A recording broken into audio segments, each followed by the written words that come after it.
बच्चों तो बहुत बहुत नमस्कार आपका आपके प्यारे से एजुकेशनल प्लेटफॉर्म शिवांश क्लासेस पे। जैसा कि आप लोगों को पता है कि हम लोग अगले साल भी बैच लॉन्च किए थे और उसको चलाए थे प्रॉपर तरीके से, और इस बार भी बैच लॉन्च हुआ है और ये चल रहा है प्रॉपर तरीके से। इससे पहले इंग्लिश की वीडियो आ चुकी है, आप लोग उसको जाके देख सकते हैं अगर नहीं देखे हो तो। अब देखिए, हम लोग क्लास 9 और 10 का लगातार पढ़ाते हुए चलेंगे साइंस, और साइंस में भी फिजिक्स, केमिस्ट्री और बायोलॉजी आप लोगों का तीनों चलने वाला है। तो जैसा कि आज हम लोग क्लास 9 का chapter number first chemical chemistry का हमारे आसपास के पदार्थ पढ़ने वाले हैं। तो हम लोग उसको, आप लोग अगर अपने घर के आसपास या फिर कहीं पे भी बैठ के इस वीडियो को देख रहे हैं तो अपने अगल बगल देखिए और उसको महसूस करिए और इस चैप्टर को ज्यादा से ज्यादा समझिए। जैसे कि हम लोग के आसपास क्या क्या पदार्थ हो सकते हैं, इस चैप्टर में हम लोग को इस बारे में जानना है, और भी डिटेल में हम लोग जानेंगे कि सबसे पहले पदार्थ क्या होता है। उसके बाद हम लोग देखेंगे भौतिक अवस्था और रासायनिक अवस्था के आधार पर पदार्थ को कितने भागों में बांट दिया गया है। तो जो भौतिक अवस्था होता है, जिसको इंग्लिश में फिजिकल स्टेट और इसको केमिकल स्टेट के नाम से भी जाना जाता है। तो फिजिकल स्टेट, अच्छा एक बात और, आप किसी भी बोर्ड से हो, UP board, Rajasthan board, Bihar board, अगर आपके स्कूल में एनसीईआरटी की बुक चलती है तो ये सबके लिए है, और केवल क्लास 9 के बच्चों के लिए नहीं, अगर उससे कम क्लास के बच्चे, क्योंकि क्लास 6 से लेके ये स्टार्ट हो जाता है धीरे धीरे, एक टॉपिक आपका आने लगता है, तो आप सभी लोग इसको देख सकते हैं और अपने दोस्तों के साथ शेयर भी कर सकते हैं। तो चलिए देखते हैं हम लोग। जो मैटर है उसको क्लासिफाई किया गया है टू स्टेज पे, एक फिजिकल स्टेज और केमिकल स्टेज। फिजिकल यानी भौतिक अवस्था और रासायनिक अवस्था के आधार पर।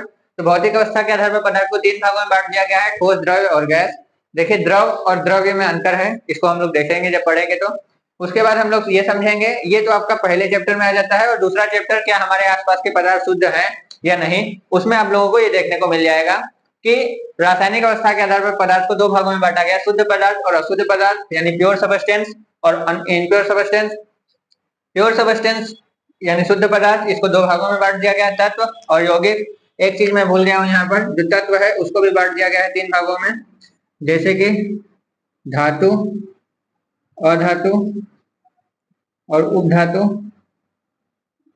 और उसी तरीके से यौगिक को भी अम्ल, लवण व अम्ल क्षार और लवण, जिसको हम लोग इसको मेटल, नॉन मेटल और मेटेलॉइड्स के नाम से जानते हैं। इसको एसिड, बेस और साल्ट के नाम से जानते हैं।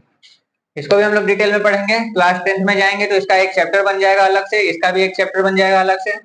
उसके बाद हम लोग देखेंगे कि अशुद्ध पदार्थ ही को मिश्रण क्यों बुलाया जाता है, मिश्रण कितने प्रकार का होता है, समांगी और विषमांगी, होमोजीनियस मिक्सचर और हेटेरोजीनियस मिक्सचर को समझेंगे। उसके बाद हम लोग देखेंगे कि समांगी मिश्रण जो है वो विलयन, उस समांगी मिश्रण में विलयन क्यों आता है, और विषमांगी मिश्रण में लंबन और कोलाइड क्यों आता है, और विलय और विलायक के बारे में हम लोग देखेंगे। ठीक, तो ये सब तो हम लोग बात करेंगे सेकंड चैप्टर में। तो पहले पहला टॉपिक पढ़ लेते हैं, पहला चैप्टर पढ़ लेते हैं, और एक ही लेक्चर में पूरा टॉपिक खत्म नहीं होगा, आप लोग धीरे धीरे करके इसको देख सकते हैं। तो चलिए, सबसे पहले हम लोग जानेंगे कि हमारे आसपास पदार्थ क्या क्या है। तो इसको हम मिटा देते हैं, इरेज कर देते हैं, क्योंकि इसका जरूरत हम लोग को नहीं है। जैसे जैसे इसका जरूरत आएगा हम आप लोगों को बताते हुए चलेंगे, ठीक है। तो सबसे पहले आप अपने चारों तरफ देख लीजिए, और जब आप चारों तरफ देखेंगे तो आपको कुछ चीजों को देखना तो अवश्य है। ऐसा है नहीं कि आप कहीं ब्रह्मांड में बैठे हैं और वहां पे सभी सब जगह खाली है, आप पृथ्वी पर ही बैठ के ये वीडियो देख रहे होंगे, तो अपने आसपास देख लीजिए, बहुत सारा चीज होगा।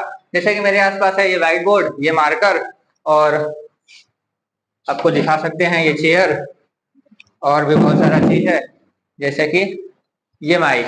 तो ये हम लोग के आसपास जो पदार्थ है उसके बारे में हम लोग देखेंगे और बात करेंगे। आपके आसपास भी बहुत सारा पदार्थ, जैसे टेबल, मेज, कुर्सी या फिर खिड़की, दरवाजा, दीवार, बहुत सारा चीज उपस्थित हो सकता है।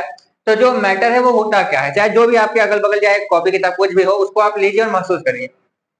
पदार्थ होता क्या है, देखिए ये हमारा जो मार्कर है, ये मार्कर, ये अगर आप यहाँ पे इसको कहीं पे भी रख देंगे तो ये स्पेस ऑक्यूपाई करेगा, स्थान घेरेगा कि नहीं घेरेगा। तो जो पदार्थ है वो क्या करता है, एक पॉइंट लिख लीजिए, क्या करता है, स्थान, ठीक है, घेरता है।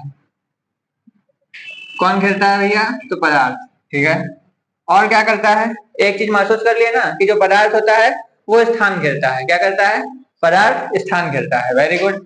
दूसरा चीज आप क्या महसूस कर सकते हैं कि अब इस मार्कर में कुछ तो कुछ वजन होगा, कुछ तो कुछ द्रव्यमान होगा ना। हाँ, वेरी गुड, कुछ ना कुछ द्रव्यमान होगा, क्योंकि जो वेट वाला मशीन होता है अगर इस पे रख देंगे तो उसमें कुछ ग्राम या फिर दिखाने लगेगा जो भी। तो इसमें क्या होता है, द्रव्यमान, द्रव्यमान होता है। क्या होता है, द्रव्यमान होता है। ठीक है, ठीक है, दो चीज तो आप लोगों को समझ में आ गया होगा, इसमें कोई भी दिक्कत नहीं होना चाहिए मेरे हिसाब से, क्योंकि हम लोग अपने आसपास की चीजों को देख रहे हैं और उससे सीख रहे हैं। सबसे पहले जो पदार्थ है वो स्थान घेरता है, क्योंकि मार्कर रखे कहीं पर भी, चाहे यहाँ पे, चाहे पॉकेट में, चाहे नीचे, कहीं पे भी हम लोग रखेंगे मार्कर तो वो स्थान घेरेगा, स्पेस ऑक्यूपाई करेगा। उसके बाद उसको उठाएंगे तो कुछ ना कुछ भार होगा, चाहे चेयर, चाहे टेबल, चाहे कुछ भी उठाएंगे तो उसमें कुछ ना कुछ द्रव्यमान होगा। ठीक, और क्या होता है, तो उसको हम लोग क्या कर सकते हैं, ज्ञान ज्ञानेंद्रिय द्वारा महसूस कर सकते हैं। ठीक है, यानी इसको हम लोग सेंस ऑर्गन के नाम से भी जानते हैं। सेंस ऑर्गन से फील कर सकते हैं, उसको महसूस कर सकते हैं, सेंस कर सकते हैं, किसको भैया, पदार्थ को। तो आप समझ गए होंगे आप लोग पदार्थ क्या होता है। जैसे कि यही हो गया, ये, इसको आप यहाँ पे रखेंगे तो ये स्पेस ऑक्यूपाई करेगा, स्थान घेरेगा, इसमें कुछ ना कुछ वजन भी होगा, द्रव्यमान भी होगा, और इसको हम लोग छू के, देख के, सुन के, हर चीज से, किसी न किसी चीज से महसूस कर सकते हैं। आप लोग पहले ही पढ़ चुके होंगे, सेंस ऑर्गन हम लोग का 5 टाइप का होता है। जैसे कि कौन कौन सा होता है, एक होता है आई, एक होता है नोज, एक होता है ईयर, एक होता है टंग, एक होता है स्किन। आई हम लोग सेंस कर सकते हैं, देख के, सी करके। नोज से हम लोग क्या कर सकते हैं, सूंघ सकते हैं। और ईयर से हम लोग क्या कर सकते हैं, सुन सकते हैं। टंग से हम लोग चख सकते हैं। और स्किन से हम लोग महसूस कर सकते हैं, किसी चीज को फील कर सकते हैं कि वो रफ है कि स्मूथ है, ये सब हम लोग देख सकते हैं। तो ये सब तो आप लोगों को पहले ही से पता होगा। अब हमको नहीं लगता है कि आप लोगों को पदार्थ में कोई भी दिक्कत होगा। ऐसा कोई भी चीज जो स्थान घेरता है, जिसमें द्रव्यमान होता है और जिसको हम लोग अपने ज्ञानेंद्रिय द्वारा महसूस कर सकते हैं, सेंस ऑर्गन द्वारा सेंस कर सकते हैं, वही कहलाता है मैटर। ठीक, अब हम लोग देखेंगे कि मैटर को क्लासिफाई किया गया 2 स्टेज के आधार पर, बेस पर, भौतिक अवस्था और रासायनिक अवस्था। तो हम लोग देखेंगे आज भौतिक अवस्था के आधार पर पदार्थ को कितने भागों में बांटा गया है। चलिए तो देखते हैं। अब यहाँ पे पहले ही से हम लिख चुके हैं, तो फिर से उसको दोबारा नहीं लिखना चाहेंगे। अब हम लोग इसी में थोड़ा सा देख लेते हैं कि पदार्थ को कितने भागों में बांटा गया। तो देख लीजिए, यहाँ पे 3 भागों में लिखा है। तो जैसे कि आप लोग जानते हैं कि कोई भी पदार्थ है, जैसा कि मान लीजिए ये ईटा ही ले लीजिए, या फिर आप लोग अगर पढ़ रहे होंगे कहीं तो ये चौक ही ले लीजिए। अगर ईटा को अगर आप तोड़ेंगे, ब्रिक्स को आप अगर ब्रेक करेंगे, तो ये छोटे छोटे पार्ट में टूट जाएगा। टूट जाएगा कि नहीं, टूट जाएगा। और मास्टर साहब, अध्यापक जो है आपके, अगर चौक से लिखते हैं तो उसमें से भी कुछ ना कुछ डस्ट पार्टिकल आप लोग को उड़ता हुआ दिखाई दिया होगा। तो जब आप ईटे को ब्रेक कर रहे हैं तो वो छोटे छोटे पार्ट में ब्रेक हो गया। तो अब आपको ये पता चला, इसको और ब्रेक करेंगे तो ये और छोटे छोटे पार्ट में ब्रेक हो जाएगा, और बहुत छोटे छोटे पार्ट में भी ब्रेक हो सकता है। यानी कहने का यही मतलब कि कोई भी जो मैटर है वो स्मॉल थिन पार्टिकल्स, छोटे सूक्ष्म कण से मिलकर बना है, जिसको हम लोग या तो परमाणु या तो अणु के नाम से जानते हैं। ठीक, इंग्लिश में इसी को हम लोग बोल देते हैं एटम एंड मॉलिक्यूल। ठीक है, तो बहुत लोगों को यही नहीं पता होगा कि परमाणु बड़ा होता है या अणु। तो इसके लिए हम लोग डिटेल में लेक्चर लेंगे, तीसरा केमिस्ट्री का, उसमें हम लोग समझेंगे what is atom and molecules. ठीक, तो अब हम लोग को इतना तो पता चल गया कि जो पदार्थ है वो छोटे छोटे कण से मिलकर बना है, बस। अब यहाँ पे देखिए, ये तीनों भी पदार्थ ही है, तो ये तीनों भी छोटे छोटे कण से मिलकर बना होगा। ठीक, ये भी छोटे छोटे कण से मिलकर बना होगा, है कि नहीं। ठीक, वेरी गुड। आप लोग समझ चुके हैं कि पदार्थ छोटे छोटे कण से मिलकर बना होता है। एक एक पॉइंट हो चुका कि पदार्थ छोटे छोटे कण से मिलकर बना होता है। अब देखिए, इसमें कोई भी स्पेस दिखाई दे रहा है, इसमें कोई भी स्पेस दिखाई नहीं दे रहा है, लेकिन इसमें कुछ ना कुछ स्पेस दिखाई दे रहा है। स्पेस मतलब रिक्त स्थान, फिल इन द ब्लैंक्स बोलता है ना क्वेश्चन में, तो ब्लैंक्स। ये जो खाली स्थान दिखाई दे रहा है, इसमें भी खाली स्थान दिखाई दे रहा है, इसमें कोई खाली स्थान नहीं दिखाई दे रहा है। अब ये हम लोग को समझ में आ गया कि ठोस में जो है वो कोई भी स्थान खाली नहीं होता है, इसमें हो सकता है और इसमें भी हो सकता है। अब देखिए, ठोस में और भी एक चीज दिखाई देगा, जब कोई भी चीज बहुत पास में रहता है ना, जब कोई भी चीज बहुत पास में रहता है तो उसके बीच में कोई भी रिक्त स्थान नहीं दिखाई दे रहा है। देखिए आप लोग को इसके बीच में कोई रिक्त स्थान दिखाई दे रहा है, नहीं। ये थोड़ा सा दूर होगा, दिखाई देगा, और ज्यादा दूर हो जाएगा, ज्यादा ज्यादा दिखाई देगा। तो जब ये पास में था ना, तो इसको अलग करना थोड़ा मुश्किल हो सकता है। इसको आप लोग अलग नहीं कर सकते हैं। क्यों अलग नहीं कर सकते हैं, क्योंकि इसमें अट्रैक्शन फोर्स बहुत ज्यादा होगा, इसमें फोर्स क्या होगा, बहुत ज्यादा होगा। तो उसी तरीके से इसमें अट्रैक्शन फोर्स या फिर आकर्षण बल या फिर अंतर आणविक आकर्षण बल बहुत ज्यादा होता है। लेकिन इसका थोड़ा सा दूर है, इसलिए इसमें इसके अपेक्षा, इसके तुलना में, इसके डिफरेंस में कम होता है। क्या, इंटरमोलिकुलर फोर्स, क्या, इंटरमोलिकुलर फोर्स या फिर अंतर आणविक बल। ठीक है, और इसमें क्या होता है, इसमें और कम होता है क्योंकि ये बहुत ज्यादा दूर दूर होता है। ठीक, तो अब इतना तो समझ में आ गया। अब एक चीज और हम लोग देख लेंगे, इसका आकार और इसका आयतन। आकार मतलब होता है बच्चों कि वो किस तरीके का दिख रहा है, और आयतन मतलब होता है वो कितना स्थान घेर रहा है। अब ये ही देख लीजिए, ये मेरा मार्कर है, इसको हम जेब में डाल लें, नीचे वाले जेब में डाल लें, या फिर ब्रेंच पे रख लें, या फिर कहीं पे रख लें, इसका आकार बदलने वाला है? नहीं बदलने वाला है। क्यों नहीं बदलने वाला है? कभी सोचा है क्यों नहीं बदलता है? क्या आपका मोबाइल जिसे आप लोग देख रहे हैं, इसको आप पॉकेट में रखिए, ब्रेंच पे रखिए, कहीं भी रख दीजिए, उसका आकार बदल जाता है? ऐसा नहीं होता है। तो क्यों नहीं होता है?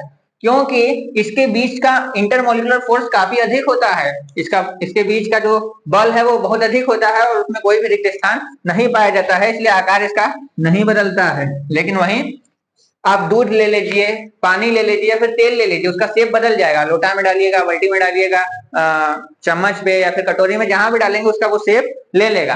तो इससे हम लोग को ये समझ में आता है कि ये जो इसका आकार बदल जाता है, और इसका भी आकार बदल जाता है। क्योंकि आप देखिए, सिलेंडर में भरेंगे, बैलून में भरेंगे, कहीं ना कहीं भरेंगे, वो आपका इसका शेप बदल जाएगा। लेकिन आयतन, व्हाट इज वॉल्यूम, वॉल्यूम क्या होता है, ये आप लोग को नहीं पता होगा। तो चलिए हम लोग देखते हैं कि वॉल्यूम होता क्या है। तो जैसा कि कोई भी वस्तु, चाहे ये हो गया कोई भी ऑब्जेक्ट, कितना स्पेस ऑक्यूपाई कर रहा है, कितना स्थान घेर रहा है, वही उसका क्या कहलाएगा? वही उसका क्या कहलाएगा? वही उसका कहलाएगा आयतन। ठीक है, जैसे ये कितना स्पेस ऑक्यूपाई किया, ये कितना स्पेस ऑक्यूपाई किया, ये बोर्ड कितना स्पेस ऑक्यूपाई किया, वही उसका वॉल्यूम या आयतन कहलाएगा। तो इसका आयतन फिक्स रहता है, इसका आयतन निश्चित रहता है, लेकिन इसका आयतन फिक्स नहीं रहता है। अरे मतलब सॉरी, इसका आयतन भी फिक्स रहता है और इसका आकार बदल जाता है। ठीक है, इसका आकार नहीं बदलता है, लेकिन इसका आकार बदल जाता है। इसका आकार भी बदल जाता है, इसका आयतन फिक्स रहता है, इसका आयतन भी फिक्स रहता है, लेकिन इसका आयतन फिक्स नहीं रहता है। क्यों? क्योंकि अगर आप 1 लीटर दूध लोगे तो वो 1 ही लीटर रहेगा, घर आते आते वो आधा लीटर नहीं हो जाएगा। नहीं मम्मी बेलना बेलना मार के तुम लोग का खोपड़ी फोड़ देगी। तो चलिए, इतना तो आप लोग समझ गए होंगे, मेरे समझ से इतने आप लोग को कोई भी परेशानी नहीं होगा। ठीक, क्या क्या देख लिए हम लोग? देख लिए कि वो स्मॉल पार्टिकल से मिलकर बना होता है, उसके बीच में स्पेस होता है कि नहीं, अट्रैक्शन फोर्स होता है कि नहीं, और एक चीज और भी देख लीजिए कि इंटरमोलिकुलर, नहीं ये इंटरमोलिकुलर स्पेस और इंटरमोलिकुलर फोर्स। उसके बाद हम लोग जानते हैं कि ठोस जो होता है वो कठोर होता है या फिर रिजिड होता है। ठीक है, लेकिन जो द्रव होता है वो कठोर नहीं होता है, तो वो क्या होता है? तरल होता है। और जो गैस होता है, ये तो गैस के रूप में ही, वायु के रूप में ही उपस्थित होता है। अब ये जो ठोस है, इसको कंप्रेस नहीं किया जा सकता, इसको दबाया नहीं जा सकता, इसको संपीड़ित नहीं किया जा सकता, लेकिन इसको किया जा सकता है, और इसको और भी किया जा सकता है। देखिए, कुछ मात्रा में गलती होगा तो उसको आप लोग देख लीजिएगा। अब और भी देख लीजिए कि ये फ्लो नहीं कर सकता, ये फ्लो नहीं कर सकता, इसलिए इसमें बहने का गुण नहीं होता है, लेकिन इसमें एक दिशा में पाया जाता है और इसमें चारों दिशाओं में पाया जाता है। ठीक है, और भी देखना है तो और भी आप लोग देख सकते हैं। क्या देख सकते हैं? क्या देख सकते हैं कि हम लोग देख लिए 1 2 3 4 5 6 7 8। ठीक है, इतना अंतर हम लोग देख लिए हैं। अगर आप लोग को कुछ और आ रहा है तो आप लोग देख सकते हैं, अभी तो हमको कुछ याद नहीं आ रहा है अभी, तब तक के लिए इतना ही काफी है। तो चार तो आप लोग एग्जाम्पल इसका ले सकते हैं, जैसे कि लोहा, बर्फ, और इसमें पानी, और तेल, दूध, और इसमें carbon dioxide gas, oxygen gas, और एलपीजी, और सीएनजी। ठीक है, तो बच्चों हम लोग का एक टॉपिक कवर हो गया। पूरा क्लास हमें यही नहीं खत्म करना है, अभी आप लोगों को हमारे साथ पूरे साल चलना है। तो बने रहिए और देखते रहिए, मेरे हिसाब से आप लोगों को कोई दिक्कत नहीं होना चाहिए। अगर अच्छा लगे तो कमेंट करके बताइएगा, कुछ नहीं समझ में आए तो भी कमेंट करके बताइएगा। मिलते हैं नेक्स्ट वीडियो में, तब तक के लिए हर हर महादेव।